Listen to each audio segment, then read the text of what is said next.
कौशल्या के राम, सुमित्रा के लक्ष्मण और शत्रुघ्न तथा सबसे छोटी रानी कैकेयी के भरत नाम से जाने गए। रघुनंदन श्री राम, जिनके जन्म से माता पिता के हृदय में ही नहीं संपूर्ण अयोध्या नगरी में सुख का उजियारा छा गया।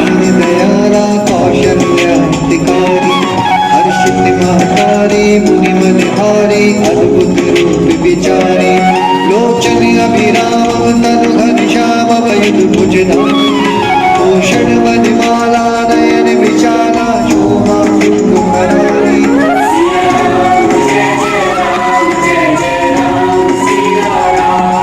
समय बीतता है, राक्षसों का प्रकोप बढ़ रहा था। ऋषि मुनियों का तपस्या और यज्ञ करना अत्यंत दुष्कर हो गया था। उधर प्रभु राम के भी अदम्य साहस, अतुलनीय धैर्य और अप्रतिम वीरता के गुण बाल्यकाल से ही प्रकट होने लगे थे।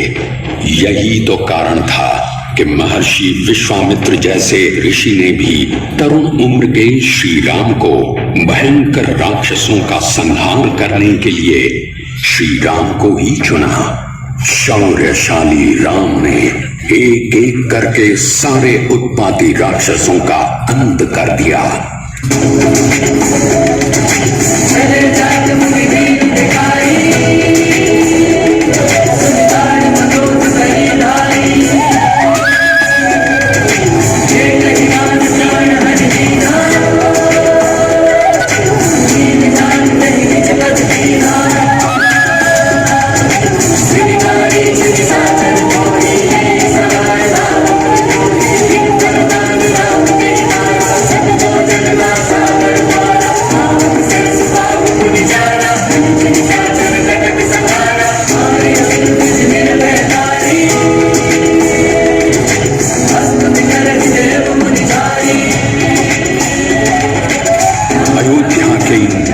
किशोरों की वीरता का यशगान सब तरफ होने लगा।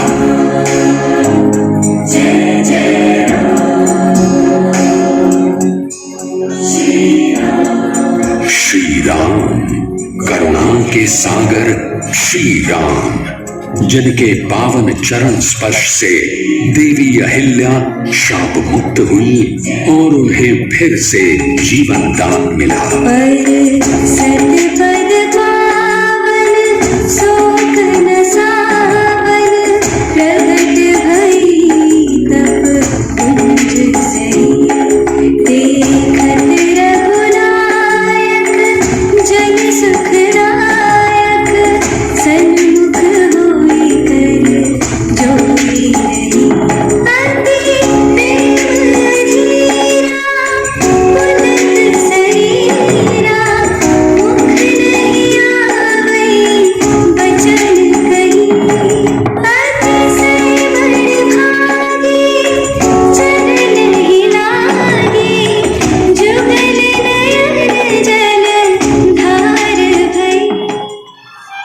इसी समय मिथिलापुरी के राजा जनक ने अपनी पुत्री सीता जी का स्वयंवर रचाया, जिसके लिए ऋषि विश्वामित्र को भी निमंत्रण दिया गया। ऋषि विश्वामित्र के साथ राम लक्ष्मण भी मिथिलापुरी पहुंचे।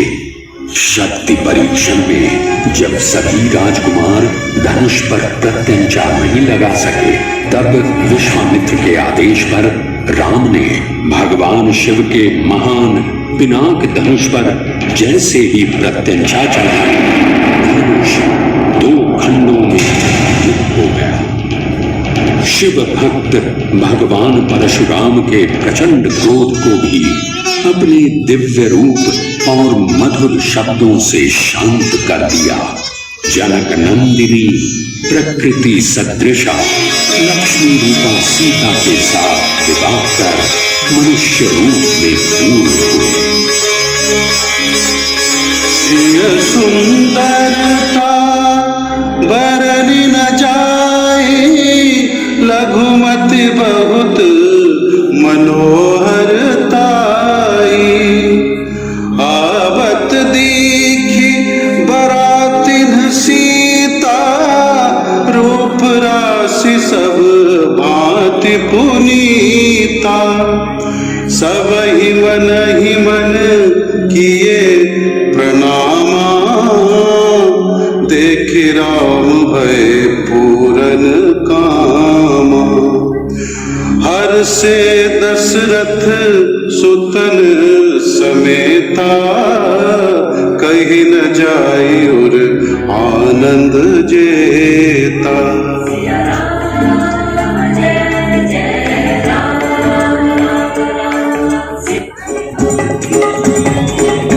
समय गुजरता गया और अयोध्या में राम को युवराज अभिषेक करने की तैयारी होने लगी। अयोध्या में खुशियों का उल्लास था, पर काल में कुछ और ही छुपा था। राजा दशरथ की रानी कैकेयी ने राजा दशरथ से 2 वरदान मांग लिए, जिसमें अपने पुत्र भरत के लिए राज और राम के लिए 14 वर्षों का वनवास। दशरथ शोक और पीड़ा में डूब से गए। अपने ज्येष्ठ पुत्र हृदय के टुकड़े राम को वन में 14 वर्ष के वनवास के लिए कैसे भेज देते, जो श्री राम भ्रातृ प्रेम की अनूठी मिसाल हैं, पिता के दुलारे हैं, मां की आंखों के तारे हैं, जिनके लिए माता कैकेयी का आदेश परम धर्म है और जो पिता के वचन का पालन करने के लिए निसंकोच वनवास की ओर चल दिए। राम बेटा राम। अयोध्या नगरी को अनाथ कर मां सीता और छाया सदृश लक्ष्मण के साथ वन पथ पर आगे चले। राम चलत अति भयउ विषादु, सुन न जाय पुर आरत नादु। गोसगुन लंक अवध अति शोकु, हरस विषाद विवश सुरलोकु। जिन्होंने वनवास के दुष्कर जीवन को भी स्वीकार किया, निषाद राज केवट जैसे मित्रों को गले लगाते, शबरी के झूठे बेर खाते, दुष्टों का संहार करते, पग पग चुनौतियों का सामना करते, मर्यादा पुरुषोत्तम श्री राम।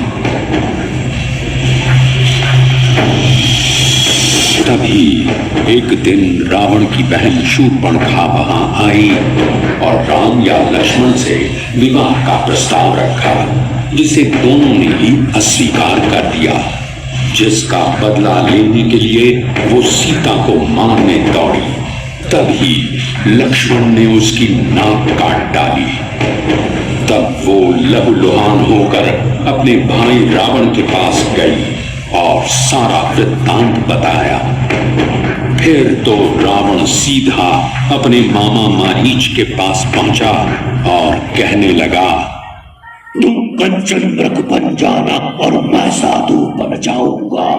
तुम राम लखन को बहकाना, मैं सीता को हर लाऊंगा। श्री राम मारीच रूपी स्वर्ण मृग को पकड़ने गए तो धोखे से श्री राम की आवाज आई, लक्ष्मण! लक्ष्मण! लक्ष्मण, प्रभु राम किसी संकट में हैं और तुम्हें बुला रहे हैं। ठीक है माता, मैं जाता हूँ, परंतु आप मेरी खींची गई रेखा के बाहर मत आइए।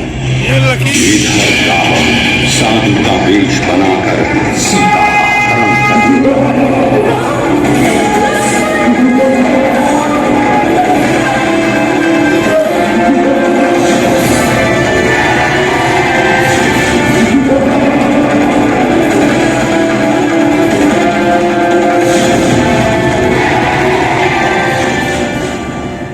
सीता को ढूंढते हुए राम और लक्ष्मण शबरी से जानकारी पाकर किष्किंधा पहुंचते हैं। किष्किंधा पहुंचने पर उनकी भेंट सुग्रीव के मंत्री हनुमान जी से होती है। हनुमान जी राम के ईश्वर स्वरूप को तुरंत पहचान लेते हैं। हे प्रभु, मैं आपका सेवक हनुमान हूं, आप मुझे कैसे भूल गए प्रभु? सुन कपिलिय मानसी जनियोना, ते मम प्रिय लक्ष्मण के दूना, समदर्शी मोहि कर सबको, सेवक प्रिय अनन्य गति सो।